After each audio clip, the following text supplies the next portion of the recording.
കരിമങ്ങിലും കറുത്ത പാടുകളൊക്കെ പെട്ടെന്ന് തന്നെ കുറയുന്നൊരു ഫേസ് പാക്കാണ് ഉണ്ടാക്കുന്നത് കേട്ടോ. അപ്പോൾ ഇതിനായിട്ട് ഒരു ഉരുളക്കിഴങ്ങിൻ്റെ പകുതി നമ്മൾ ഇതുപോലെ ഒന്ന് സ്ക്രാപ്പ് ചെയ്തെടുക്കണേ.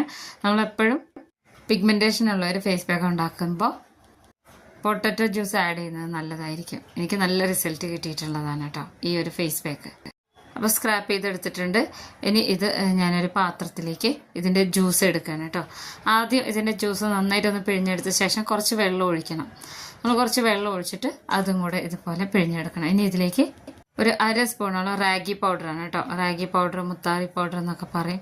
അതും കൂടെ മിക്സ് ചെയ്ത് കൊടുക്കുന്നുണ്ട്. വെള്ളം പോരാന്ന് തോന്നി കഴിഞ്ഞാൽ നമ്മൾ നേരത്തെ സ്ക്രാപ്പ് ചെയ്തെടുത്തിട്ടുള്ള ആ ഉരുളക്കിഴങ്ങില്ലേ അതിൽ വീണ്ടും കുറച്ച് വെള്ളം ഒഴിച്ചിട്ട് ഇതുപോലെ ലൂസാക്കി എടുക്കണം. ഇത് നമുക്കൊന്ന് ഒരു തിക്ക് പേസ്റ്റ് ആക്കി എടുക്കാനുള്ളതാണ് കേട്ടോ. നല്ല സോഫ്റ്റ് ആയിട്ടുള്ളൊരു പേസ്റ്റാണ് കിട്ടുക.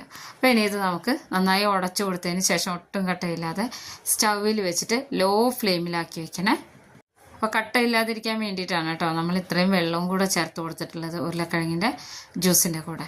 അപ്പോൾ ലോ ഫ്ലെയിമിൽ തന്നെ ഇടണം. കുറച്ച് സമയം എടുത്തിട്ട് ഇതിങ്ങനെ നല്ലോണം ഇങ്ങനെ തിക്കായിട്ട് വരും. ഇതിൻ്റെ ആ സ്റ്റാർച്ച് ഇങ്ങനെ കുവപ്പൊടി പോലെ ഇങ്ങനെ നല്ല തിക്കായിട്ട് വരും.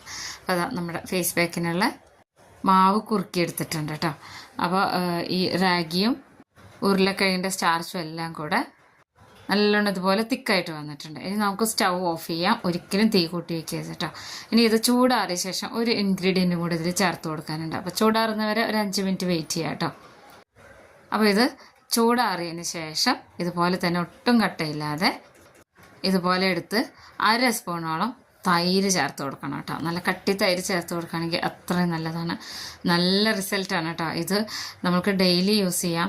ഇത് ഉണ്ടാക്കിയിട്ട് നമുക്ക് ഫ്രിഡ്ജിൽ ഒരാഴ്ച വരെയൊക്കെ വെക്കാം കേട്ടോ. നന്നായിട്ട് മിക്സ് ചെയ്ത് കൊടുക്കണം.